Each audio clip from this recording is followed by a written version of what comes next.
Welcome to Knorr Kitchen Secrets para sa Paskong buong buo. If you know, you Knorr. Sa special episode na to, ipapakita namin kung paano gawing buong buo ang saya at sarap ng PAS ko kasama ang pamilya, barkada at iba pang kakilala kasama ang Knorr. With your host, me, Ninong Rai. And of course, the Lumpia Queen, Abby Marquez. Merry Christmas po. Yung pamilya namin, nung bata ako, umiikot talaga sa pagkain. May mga staples, syempre. Meron kaming pansit, meron kaming adobo, meron kaming spaghetti. Ngayon naman, na nagsistart na ako ng sarili kong family, syempre gusto ko rin magkaroon ng traditions talaga na i-adhere namin. Tsaka alam naman natin na talagang smell and in extension, taste, yun ang pinakamalakas na kapit ng memories eh. Pipilitin kong ipakita sa kanila yung joy of cooking, joy of serving others, joy of the process. Hindi lang yung kain yung masaya, the process itself. So, napili ko this year ay Gawad Kalinga. Gusto kong magbigay ng ganun sa kanila. May memory attached na, okay, masarap kumain kapag Pasko, kapag New Year's Eve. At masarap niya i-share sa ibang tao. Ang kinin nila yun at maging sa kanila at maging parte ng tradition nila yun. Hindi mo alam, naging parte ka na pala ng Christmas tradition nila. Napakaganda nun, di ba? Welcome to a very special episode of Knorr Kitchen Secrets. Yeah. Dahil maliban sa Pasko na! For this episode, dalawa kami ni Ninong Rai magluluto. Yan! Yes. Madalang nangyayari ito, di ba? Bakit nga ba special? So, maliban sa dalawa tayong magluluto today... Alam mo, naiiyak ako. Ano yun? What? Actually, meron tayong sobrang special guest talaga. Parang nagbablush ka. Meron talaga tayong sobrang special na guest ngayon na talagang sobrang special sa puso. Mas special pa sa bibing ka to. Pakilala ko na? Pakilala ko na? Ay, sino ba yan? Please welcome my lovely wife.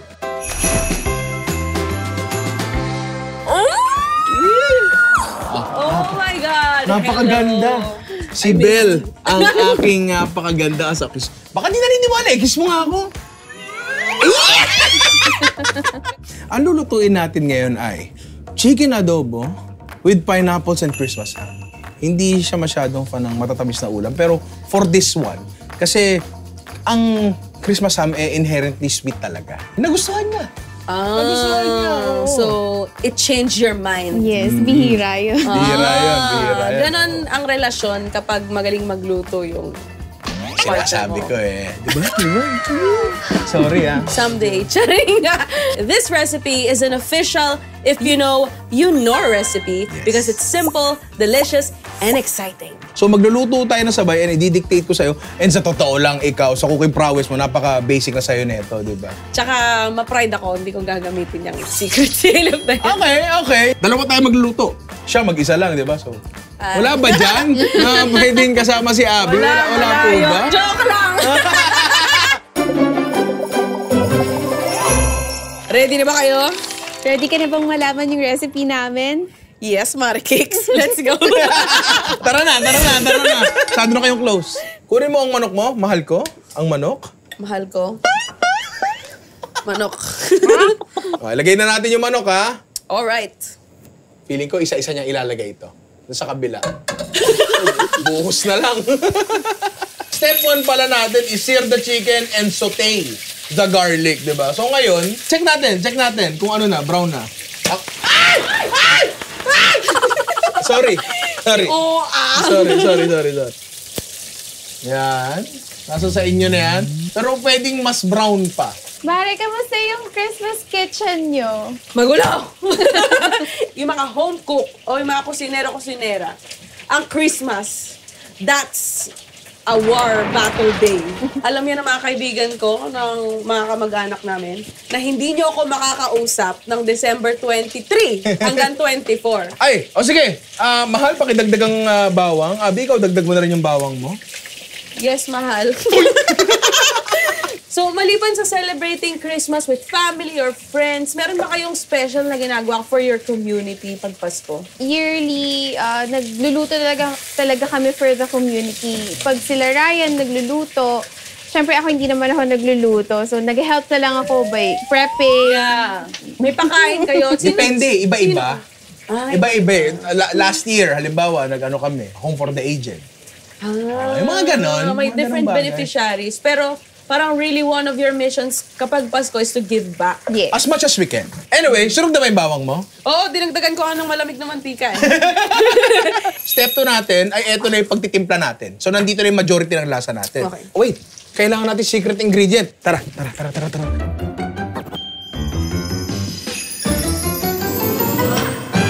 We are working with Doble Pack Nor Chicken Cube Yes, of course, di ba? And and Nor Liquid Seasoning. una muna, etong ating Nor liquid seasoning. Mahal, pakipatak. Yan, para papatak sarap talaga. Tsaka ang Nor liquid seasoning, nagbibigay talaga to ng kakaibang savoriness. In addition to sa soy sauce na ilalagay natin. Kasi adobo nga to, di ba? Next natin, lagyan na natin ng suka para mag-cook off na ang acid. Yan. Mahal, ikaw maglagay. Asin? Whoop! Okay na yan, okay na. If you know tip, pare. Kapag ikaw ay napasobra ng suka, pwede mong lutuin lang siya ng mas matagal ng konti kasi ang acid, it evaporates. Next natin, yung soy sauce. So maglagay tayo ng paminta. Uulitin ko lang, Miss Abby Marquez, hindi po lahat ito. Ngayon kung gusto mo, nasa sayo na po yan. Yes. Next, syempre, dahon ng laurel. Mahal, pakilagay. All of it. Yes. Next natin ay pineapple juice. Ikaw na mahal. Para, sige. Okay pa. Hep! Okay na yan. Amin mo! Ang bango ng akin. Panahon na para ilagay natin ang ating isa pang secret ingredient and that is Nor Chicken Cubes Double Pack. 2 cubes for only 10 pesos SRP. Pwede para sa batch cookie kasi alam naman natin, Miss Abby, pag Pasko, maramihan ang luto. Yung mga kamag-anak mo di nagpapakita yan tuwing Pasko, di ba? Tama. Medyo nagtitiken na ba yung sayo? Yes, thick na siya. Thick na siya. Okay. Kung happy ka na sa thickness na yan, actually, pwede nating ilagay yung ham. Ito na actually step 3 natin kasi finishing na to eh. Lagay na natin yung ham, mahal ko. If you know tip, yung ham natin ay dahil luto na siya, kailangan na lang niyang mainitan eh, di ba? So sa dulo natin siya talaga ilalagay. Kasi kapag diluto mo ng matagal yan, itindrit mo siya na parang normal na hilaw na baboy, magkakadurog-durog yan and ayaw natin nun. Sayang naman, di ba? So, huli natin ilalagay and yes, kasama pa rin to ng step 3 natin ay ang paglalagay ng ating pinya. So, ilagay na natin yan dyan. Ooh! Ngayon, technically speaking, ito ay luto na. Uy, ano yan? May kanin! And at this point, okay na siya. Yeah. Plating na tayo. Tingnan mo magustuhan ni Kuya Anya to. Of course. Aww. Miss nyo na ba sila? Oo, miss na namin. Pero eto na nga, ang ating chicken adobo with pineapples and Christmas ham, di ba? Wala namang talagang masarap. So ano, titikman ba natin to o titingnan lang natin? Titikman na natin yan. Kain tayo! Tara! Bago natin tikman itong mga to, Abby, gusto ko lang tanong, kamusta ang naging karanasan mo? Masaya. Nabusog ako sa cooking process. Tara. Oh, 1, 2, 3. Wow! Okay, amin ako. Akin. Bakit parang mas maganda yung sa kanya? Okay, sige. O, tikim na tayo. Oh, Merry Christmas. yan, the perfect bite. Masarap. Ang malinamnam. Kakaiba. Diba?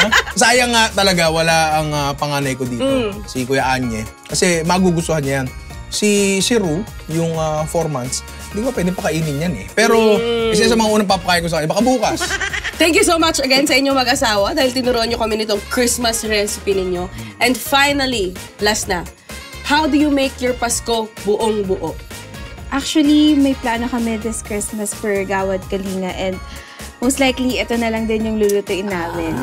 Swerte sila, swerte. Pwede ba sumali? Pwede. Kasi matutulungan natin sila na mabuo yung Pasko nila with this dish. Hopefully. Pero wait lang. Pasko, di ba? Baka pwede mo Yes. naman kaming kantahan. Buo na ang Pasko sa pansit, adobo, spaghetti ko.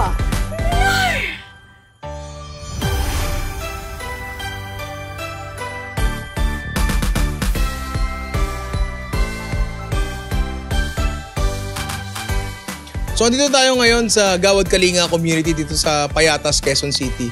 Damang-dama ko yung yung dagundong ng saya talaga nila. So, nagpakain kami doon, sumalo rin ako doon. Kahit hindi pa officially Pasko, naramdaman ko na buong buo yung Pasko ko dahil sa kanila. Si Ninong Ray, yung pagbisita niya dito ay excited kami, tuwan-tuwa kami kasi first time niya yata dito nakarating sa amin. Masarap nga yung kinain namin kanina eh. May pansit, may adobo at spaghetti. Buong-buo ang Pasko namin pagkasama namin ang Nor sa pagluluto. I'm sure nagigets nyo to, di ba? Kapag nakakapagpasaya ka ng tao, sumasaya ka na rin. Ganon sa pagpapatawain, ganon din sa pagluluto. And kanina talaga, damang-dama ko talaga yun. Handaan para sa Pasko? Madali lang gawin ang Ninong Rice Adobo with pineapple and Christmas ham.